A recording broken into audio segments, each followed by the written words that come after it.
Bom, nesta aula 1 de medidas elétricas, né, eu acho que é importante nós conceituarmos primeiramente o que são medidas elétricas, né? Nós podemos então definir essas medidas como grandezas, né? Grandezas que eu posso aferir, que eu posso medir, né? Porém, eu só consigo medir essas grandezas com um instrumento de medição específico. A elétrica tem essa particularidade, né? Eu preciso de um equipamento específico para medir essas grandezas, né?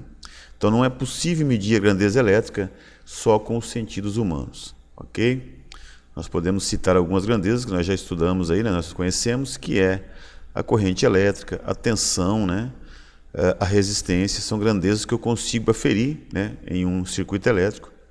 Porém, eu preciso de um instrumento de medição adequado para mim fazer isso, ok? Então nós vamos, nessa primeira aula, conhecer alguns conceitos gerais de medidas elétricas. Bom, um conceito importante, né, acerca das medidas elétricas, das grandezas, né, é que deve existir um padrão, né? Então o que seria esse padrão? Seria algo que eu posso me referenciar, né? Então eu tenho que ter uma referência para que eu possa então garantir que aquela grandeza que está sendo aferida está ok ou não, né?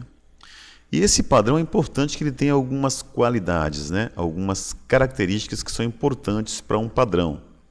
Primeiro é a permanência, ou seja, eu tenho que garantir que esse padrão não vai alterar, né? Mesmo que haja condições adversas na hora de eu aferir aquela grandeza. Eu posso ter condições climáticas, né, que se alteram, porém esse padrão tem que haver uma permanência, né? Ele não pode alterar em função de alguma condição adversa para que seja um bom padrão, né?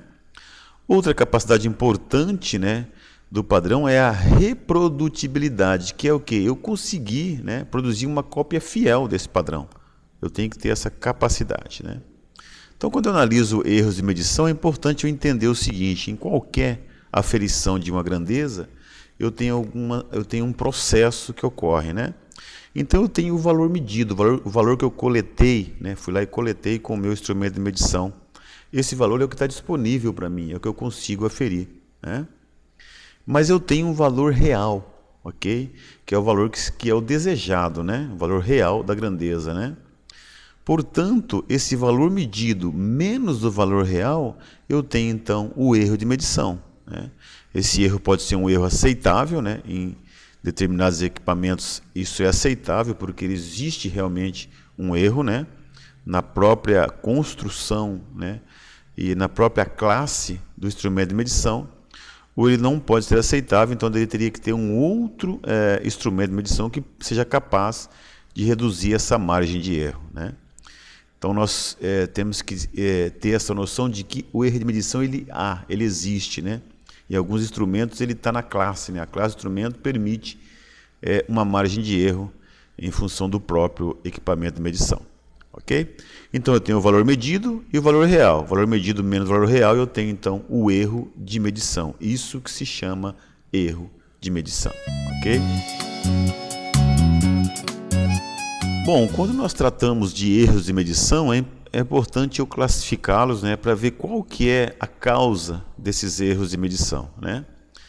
Nós podemos classificar os erros de medição aí na elétrica como algo que ocorre em função de uma causa. Nós temos, por exemplo, os erros grosseiros, né? Erros grosseiros, assim, são denominados em função de que existe sim, né, uma falta de preparação, né, do operador, né, do profissional, para utilizar o instrumento de medição. Então é um erro atribuído a quem está executando a medição, né? Ele não tem o conhecimento adequado para fazer aquela aferição, utilizar aquele instrumento. Então nós chamamos isso de erros grosseiros, né? Então são erros que podem ser evitados, né, através de treinamentos, né, através de repetição atenta das medidas, para que não ocorra. São erros que podem ser eliminados num processo de medição. Mas existem sim os erros grosseiros, que são erros em função, vamos dizer assim, da falta de treinamento do profissional que vai utilizar o instrumento de medição, né? Uma segunda classificação que nós podemos então atribuir, né, aos erros são os chamados erros sistemáticos, né? Esses então nós podemos aí dividi-los em três condições, né, para que ocorram então nossos erros sistemáticos. Erros de medição, né, que ocorrem na elétrica, né, na medição de grandezas elétricas. Um primeiro são os erros instrumentais, né? São erros que são em função do equipamento, do instrumento de medição, né? Então eu posso ter equipamentos com escalas mal graduadas, escalas apagadas, eu posso ter oxidação de contatos, é muito comum, né, nos multímetros, né? Eu tenho que estar, não pode deixar oxidar os contatos, né? Eu posso ter desgaste de peças e assim por diante, né? Então os erros instrumentais, eles, para que você possa minimizá-los, né, eu devo primeiramente utilizar um instrumento de medição de boa qualidade, ok? A segunda ação para a gente minimizar os erros instrumentais é eu fazer manutenções, né, e calibrações adequadas, periódicas desse instrumento, garantir que ele realmente está fazendo a medição correta. Um segundo classificação dos erros sistemáticos são em função do ambiente, são ambientais, ou seja, são erros que ocorrem em função das condições do ambiente naquele momento de se fazer a aferição, né? Então eu posso citar como uma temperatura, umidade, pressão, né? Campos elétricos magnéticos, eles interferem muito numa medição elétrica, né? Então tem que se estar atento como está o ambiente que você está fazendo a aferição para você não cometer esses erros, né, sistemáticos, né? Um terceiro classificação dos erros sistemáticos são os aleatórios, que não tem como eu prever, são ocorrências totalmente imponderáveis, né? Então não tem como prever, se não tem como prever, não tem como eu limitar, né? Mas podem ocorrer aí algum transitório na rede, né, que possa sim afetar a medição e provocar um erro no momento da medição da grandeza elétrica, né? Ok? Então, você viu que nós temos erros grosseiros, né, que são erros atribuídos a quem está fazendo a medição, né? E eu tenho erros sistemáticos que já são erros atribuídos a instrumentos, ao ambiente que se está fazendo a medição elétrica. Ok? Estamos só então conceituando os tipos de erros que eu tenho na medição das grandezas elétricas, tá bom? Bom, no tratamento dos erros de medidas, né, nós temos aí que cuidar quando nós falamos que um equipamento ele é preciso, que ele tem exatidão, né? Parecem expressões, né, iguais, mas que nos trazem informações diferentes do instrumento de medição. Então, segundo a ABNT, né, o que é precisão de um instrumento? Segundo a ABNT, Associação Brasileira de Normas Técnicas, né, a precisão de um instrumento de medição é realizada e definida por um processo estatístico de medição. Este processo estatístico irá explicitar o afastamento mútuo entre as diversas medidas obtidas de uma grandeza dada, em relação à média aritmética dessas medidas. Ou seja, a precisão refere-se ao quanto as medidas, né, as aferições que eu faço, estão afastadas entre si, né? Não tem nada a ver com afastar do valor real, ok? E, portanto, então, né, a precisão é uma qualidade relacionada com a repetibilidade das medidas, ou seja, eu vou repetir a medida e elas sempre vão ficar próximas uma das outras, não quer dizer que estão próximas da real, ok? Isso é precisão. Já a exatidão, não, ela demonstra o valor, né, que eu li, que eu medi, se ele está afastado do tempo real, do valor real, né? Então a grandeza que está sendo aferida vai ser verificada se ela está, o quanto está afastado do valor real. Isso é exatidão, tá? Nós temos as duas imagens para exemplificar, né? Veja que eu tenho um equipamento que é preciso, né? Que ele repete, ele tem repetibilidade, ou seja, as medições, né? As aferições estão todas muito próximas, né? Porém elas não estão afastadas do valor real, né? Isso é um equipamento preciso, e eu tenho um equipamento exato e preciso, ou seja, elas não estão afastadas, né? E também estão próximo ao valor real da grandeza. Então eu sempre vou querer, é claro, um equipamento que seja preciso e que seja exato, né? Para que eu possa exatamente coletar uma aferição de qualidade no meu processo, ok? Então, o tratamento de erros medidos, cuidado quando falar que o equipamento é preciso ou quando ele é exato. Esse instrumento ele é preciso ou ele é um instrumento que tem exatidão? São conceitos diferentes, ok? Bom, vamos falar um pouco sobre a classificação dos instrumentos de medidas elétricas, né? Nós já estudamos, né, sobre as unidades, né, de cada medida elétrica, e os instrumentos são classificados conforme a grandeza que ele vai aferir. Então é bem simples, né? Por exemplo, nós sabemos que a unidade de medição da corrente é ampere. Portanto, o instrumento de medição que mede corrente, nós chamamos de amperímetro, né? Já com a nossa tensão, né, a unidade da tensão, nós sabemos que é volts, né? Então, eu digo que a tensão tem 100 volts, 200 volts e assim por diante. Portanto, o instrumento que faz a aferição da tensão se chama voltímetro, né? Nós temos a resistência, que a unidade dela é ohms, né? Portanto, o instrumento que mede a resistência nós chamamos de ohmímetro, né? Então você vê que os nomes dos instrumentos eles são bem sugestivos porque eles levam o nome da grandeza, né? Nós temos ainda, é claro, os instrumentos que medem potência, né? Nós sabemos que a unidade da potência na elétrica é watts, portanto o instrumento recebe o nome de watímetro, né? E nós temos alguns instrumentos específicos, né, para medir algumas grandezas específicas na elétrica, né? Um deles é o que mede, é o fasímetro, né, para medir a defasagem, né, entre tensão e corrente. Nós temos o frequencímetro, que mede aí a frequência, né? E temos também o capacímetro para medir capacitância. Você veja que todo instrumento de medição elétrica, né, ele vai carregar consigo no nome, né, a unidade, a grandeza a qual ele consegue aferir. Então é bem simples de determinar qual instrumento que serve para aferir tal grandeza elétrica, né? Os nomes são bem sugestivos, tá bom? Como nós vimos agora há pouco, né, nós tínhamos uma classificação do instrumento de medição pela grandeza que ele media. Nós tínhamos o voltímetro, tínhamos o ohmímetro, o amperímetro. Você viu que a classificação, o nome, né, é em função da grandeza. Mas eu tenho uma classificação também dos instrumentos em função da forma de apresentação dessa grandeza, né? E nessa classificação eu posso ter duas possíveis. A primeira, eu posso classificar o instrumento como analógico, né?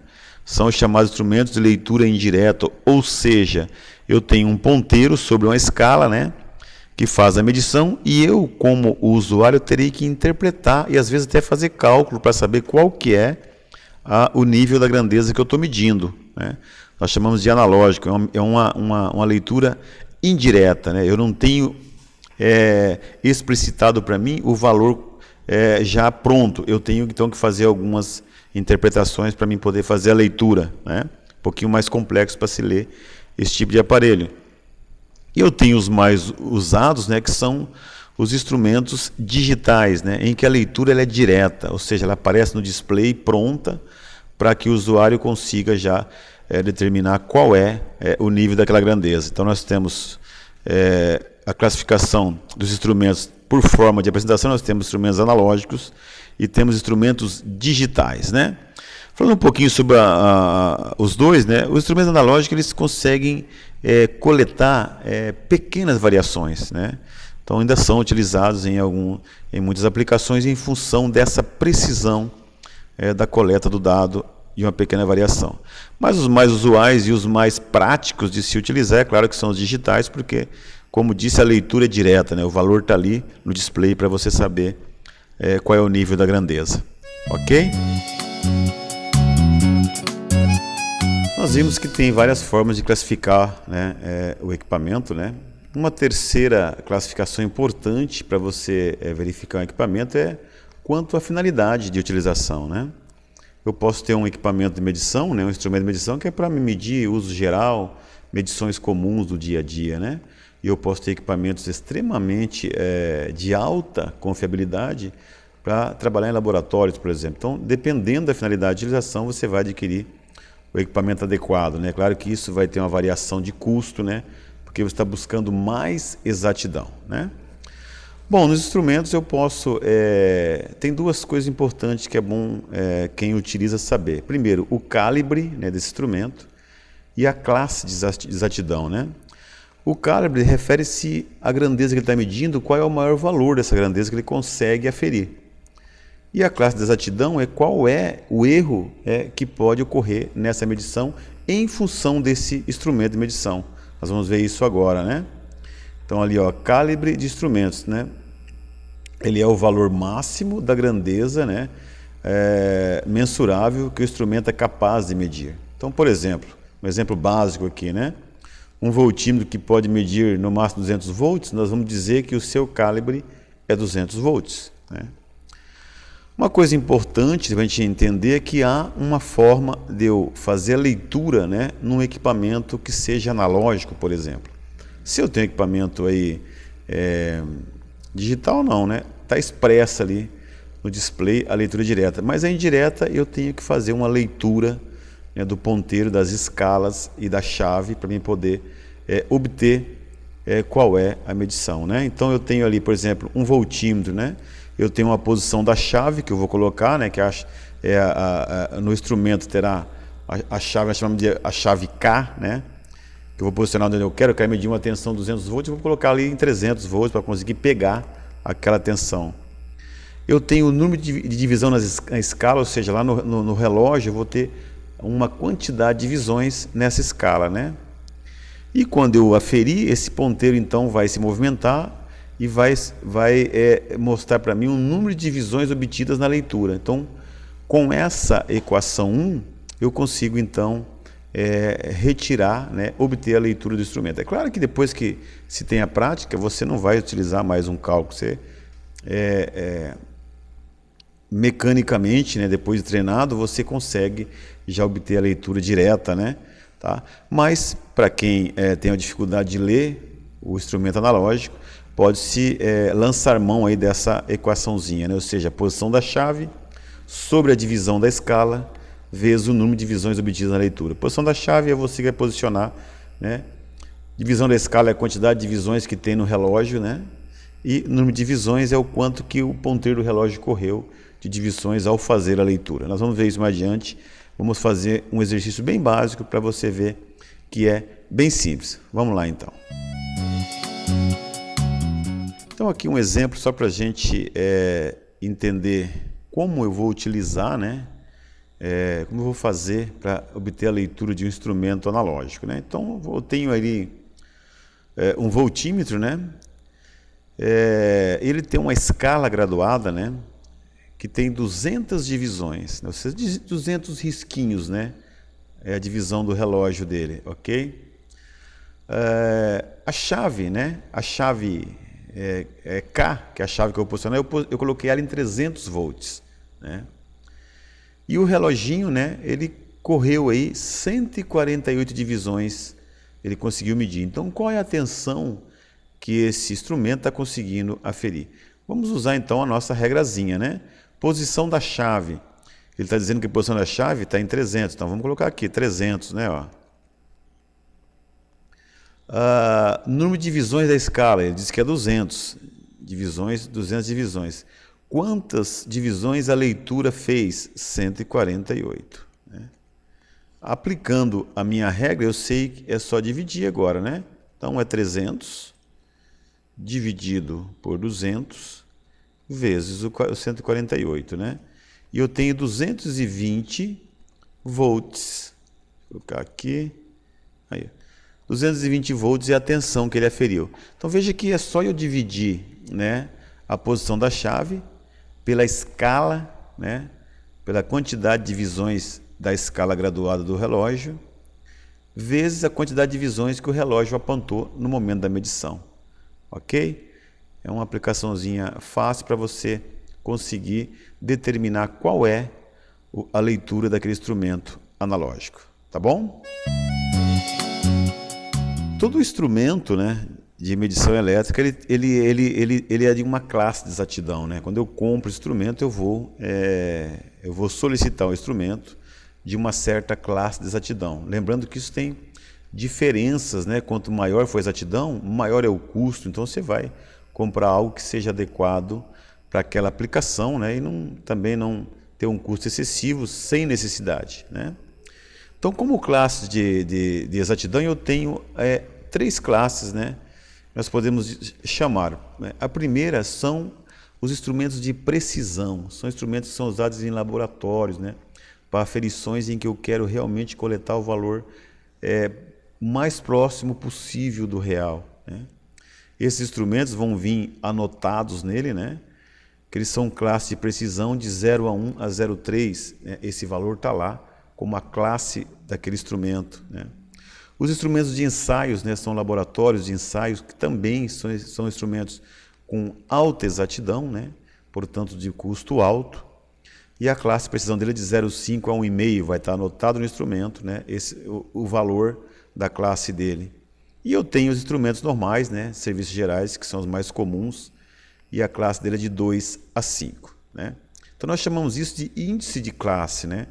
Então você vê que a exatidão vai ficando menor em função das classes, né? É claro que eu vou aplicar o instrumento correto na aplicação correta, né? Ok? Então é possível, através da classe, né, de exatidão, de precisão desse instrumento, eu definir qual que é o erro que ele tem.